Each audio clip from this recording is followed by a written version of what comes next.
Good morning. So I'm going to give you a little overview of what happens in the kitchen when my husband cooks. Everything's out. I just took the creamer out. And every surface is kind of nasty. So before I could do anything, including make my coffee, I have to clean this up. My trusty companion Mose. Hi, hi Mose. Excuse me. Hi Mose. So I have my breakfast, and it consists of hard-boiled eggs, garden hummus from Sabra, a few crumbles of my fresh queso fresco, or cheese that I made on Thursday, and a coffee. I don't need bread because we're going to be having mushroom strata tonight, which consists of the French baguette that we had left over from last week. So the next time I come into the kitchen, probably in about an hour or so, I'm gonna dice this up and then make the custardy egg and cheese mixture, and then saute the mushrooms, because I will put it all together and let it sit in the refrigerator with the custard on the bread, probably 4 to 6 hours. So it'd be perfect if I do it around lunchtime. That way I can pop it in the oven when I'm all done working. And it takes about an hour to cook. And I'm going to take a look and see what kind of cheese I have. I know I have a shredded Mexican blend. I kind of, that's a variation you can add. Cooking is based on, as far as I'm concerned, cooking is based on what you have available. So you can alter whatever recipe, so long as you follow kind of the basic guideline. Baking is definitely a science. So I always stick to the recipe when it's baking, because that's all measured, and even if you're off by a teaspoon on some ingredients, it could make a significant difference in the outcome and the results. So I'm gonna go have my breakfast. I have a meeting, I think, in a few minutes. So after the meeting, I'll come back and I will cut up the bread, make the custard mixture, and which consists of egg, milk, and cream. And I have just enough cream to use for this recipe. And I will also saute some mushrooms and then just combine everything. Mushrooms, I don't know if I'm going to put any onions in or not, I'll see. And look, he's just waiting for mommy to drop something. Hey, mommy's not daddy, I don't drop stuff. I know you're cute. Oh my gosh, I posted the funniest picture of Mosey on Instagram last night. I was yawning and he saw me yawn, and you know that infectious yawning, it works on animals too, and he yawned so wide I could see his tonsils. Well, I don't even know, do dogs have tonsils? He yawned pretty wide and it was pretty funny. So, alright, I'm gonna go enjoy my breakfast. My husband told me yesterday that I talk too much, so I actually took a clip out of yesterday's vlog out, because he said I ramble on. So I might pop it in today's vlog. I think it was me sharing the drying tobacco along the way on our way home from cheese curds. Alright, be right back. I don't think I can effectively describe how delicious that breakfast was. I don't know why I've never put hummus with eggs before, but I bet you the hummus, maybe diluted a little bit with lemon juice or maybe a little splash of rice vinegar, would make a fabulous substitution for mayo for egg salad.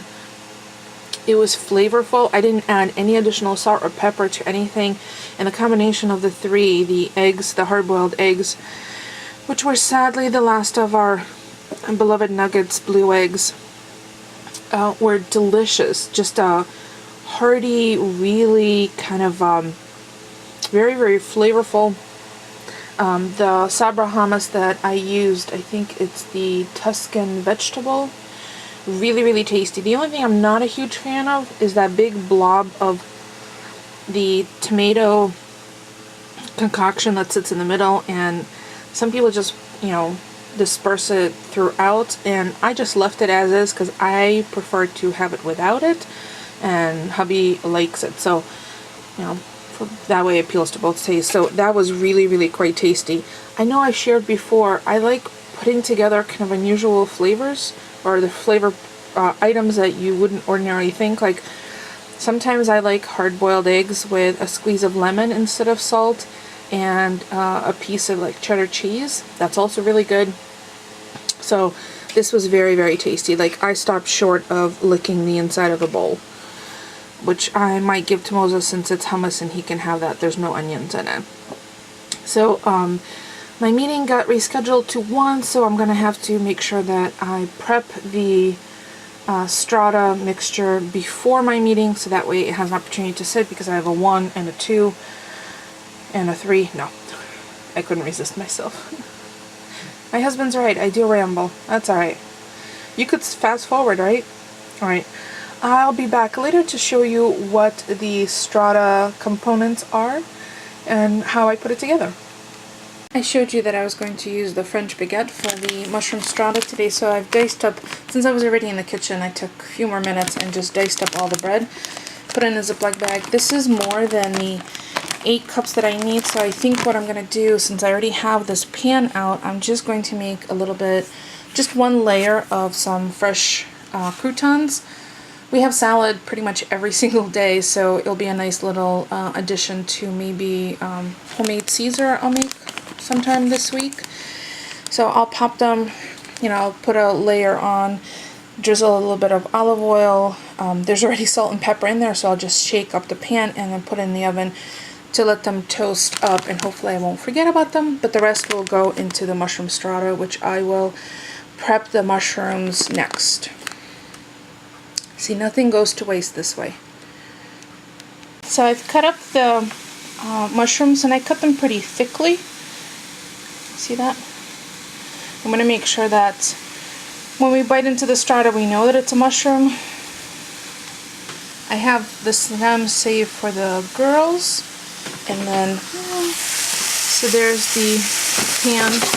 I'm going to have to do this in 2 batches because I don't want to steam the mushrooms. I want them to get nice color, so I have a little pat of butter, which I saved on a knife and only kind of touch the inside of the pan right here so it melts more down. And then I have my house salt, pepper, garlic mix, which is declumped now.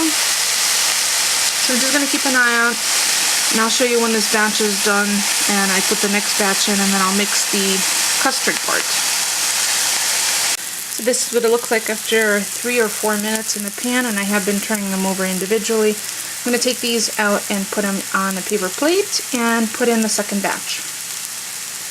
The mushrooms are beautifully caramelized. I've turned off the stove. I'm going to leave them in the frying pan while I prepare the custard. I'm going to let them cool off. I won't add them to the custard because I don't want scrambled eggs until they're cool. So I'm just going to pull them off the heat, and they'll instantly start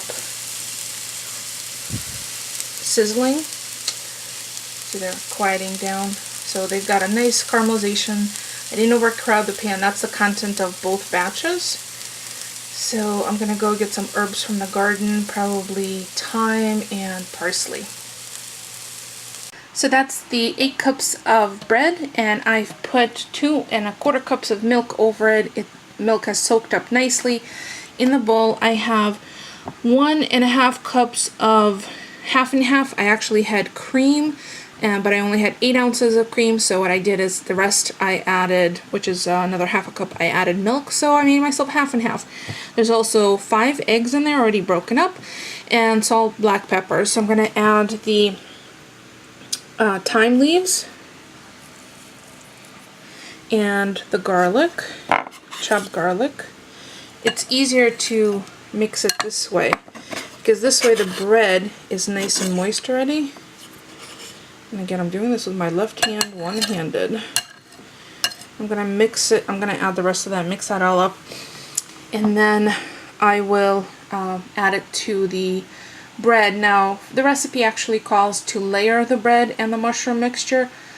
I kind of like it all mixed together because it's much more rustic, so I'm going to do that, and then I will take my pan and I will spray that. So the only other thing that I would need to add is the cheese, and the recipe does call, and this is from Epicurious, recipe calls for 9 ounces of goat cheese, 1 1/2 cups of shredded Parmesan, and 1 cup of Fontina. I have a, let's see, Italian style mix, which has low moisture skim, provolone, romano, asiago, and parm, so I'm going to use that. And I think I'm going to supplement it with a little bit of the Mexican cheese mix I have. So that's going to be fine. The only thing I won't have in there is something creamy as a substitute to the goat cheese. But that's okay. I mean, again, these are recipes that are intended to be, you know, fully substituted as long as you have the ratio of the fluids to solids pretty good. You can substitute the cheeses quite easily. So let me mix the rest of it up and I will show you what that looks like once right before I put it in the pan. As it turns out, I really didn't need any of the Mexican cheese blend. This Happy Farms Italian style was just enough. I have enough reserved to put over the top because we both enjoy a crispy topping of the cheese. So I'm going to put that in the pan and cover it with saran wrap, refrigerate it until we're ready to pop it in the oven in about, well, a few hours. And it's going to be uncovered in the oven at 350 for 1 hour. If I'm not getting a nice bubbly crusty top, just pop it under the broiler for a few minutes until it gets the desired results. And we'll have a nice kale salad on the side, and it's going to be a nice hearty, meatless Monday dinner. There it is in the pan with another little bit of a layer of cheese on top. I'm going to plastic wrap it, pop it in the fridge, and then I will take it out and bake it at 350 for 1 hour. Uncovered. Hopefully it'll get nice and bubbly. And yes, this is a wedding cake pan. That's okay. The Pyrex dish that I have, or the jadeite dish that I have, is still in the fridge with leftover peach cobbler, and I didn't want to clean that out and transfer stuff, so I just used this. So there you go. Let's see what it looks like when it's all cooked and bubbly. Just finally had a chance to print off my menu for the week, so there it is. Monday is today, and it's mushroom and assorted cheese strata. Tuesday is yogurt marinated chicken. I'll do that in the morning. Basmati rice and wedge salad.